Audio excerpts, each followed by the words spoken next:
Saudara dan saudari terkasih, Injil kita pada hari ini diambil dari Injil Lukas bab 14 ayat 1 dilanjutkan ayat 7 sampai 11.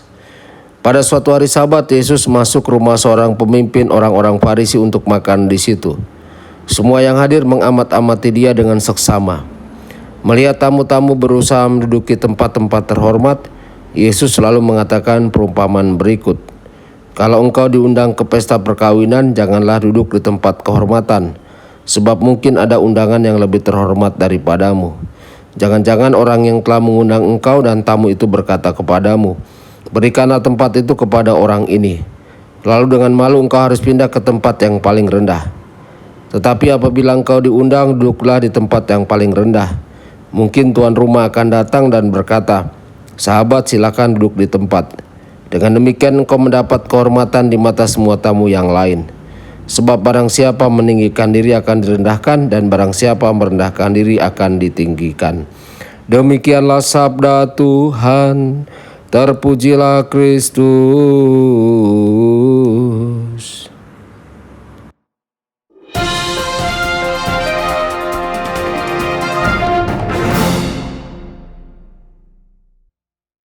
Saudara dan saudari terkasih dimanapun Anda berada, jumpa lagi dengan saya Romo Tedens dalam saluran Warta Kabar Sukacita. Semoga Anda semua dimanapun berada senantiasa dalam keadaan sehat dan bahagia. Cepat atau lambat kita semua mengalami ketidaksenangan karena harus berada di dekat seseorang yang selalu menonjolkan dirinya sendiri. Mungkin kita juga pernah melakukannya sendiri dengan menonjolkan diri kita. Ada orang yang secara konsisten dan terus-menerus berbicara tentang dirinya sendiri. Orang itu adalah subjek favoritnya sendiri. Itu adalah satu-satunya kelemahannya yang terlihat, tapi fatal. Kita yakin orang itu tidak menyadarinya. Mungkin jika kita bertanya kepadanya apakah dia berbicara tentang dirinya lebih banyak daripada orang lain berbicara tentang diri mereka sendiri, dia akan menjawab bahwa dia berbicara tentang dirinya sendiri dengan jumlah yang sama seperti yang dilakukan orang lain. Dia memiliki banyak utama lain. Kita yakin jika dia menghilangkan kelemahan utamanya, dia akan menjadi salah satu orang yang paling disukai di tempat kita bekerja. Tapi dia selalu menempatkan dirinya di tempat pertama. Saudara-saudari, di sisi lain, kita terkadang bertemu dengan orang yang tidak mengibarkan benderanya sendiri. Mereka tampaknya ada untuk mendukung dan membantu orang lain.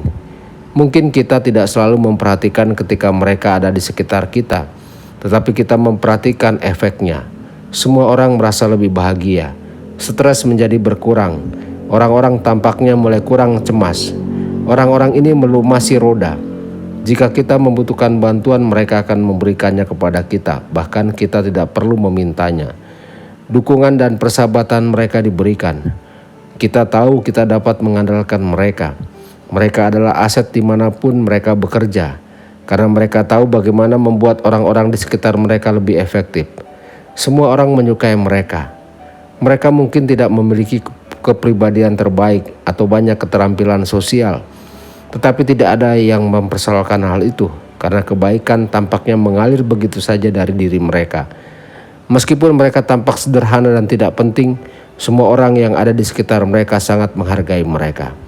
Saudara-saudari terkasih, pertanyaan bagi kita orang yang seperti apa? Apakah kita seorang yang menonjolkan diri, yang tidak tahu malu, selalu fokus untuk mendapatkan nomor satu sebanyak mungkin? Kita melakukan apa yang kita bisa untuk membantu orang lain, untuk membuat orang lain merasa baik. Itulah jalan menuju pemenuhan sejati. Lagi pula Yesus berkata bahwa mereka yang ingin menjadi yang pertama harus menjadi yang terakhir dari semuanya dan menjadi pelayan dari semuanya. Jika kita memiliki kerendahan hati untuk melayani orang lain, kita akan mencapai tempat yang tinggi di hati orang lain. Ketika kita mengambil tempat yang rendah, mereka akan selalu mengangkat kita lebih tinggi. Tuhan Yesus memberkati dan menyertai Anda semua. Sabda Allah adalah kebenaran. Sabda Allah adalah kehidupan. Mari kita mencintainya, mari kita menghayatinya. Ya Tuhan yang ku muliakan, sabdamu angkat resahku.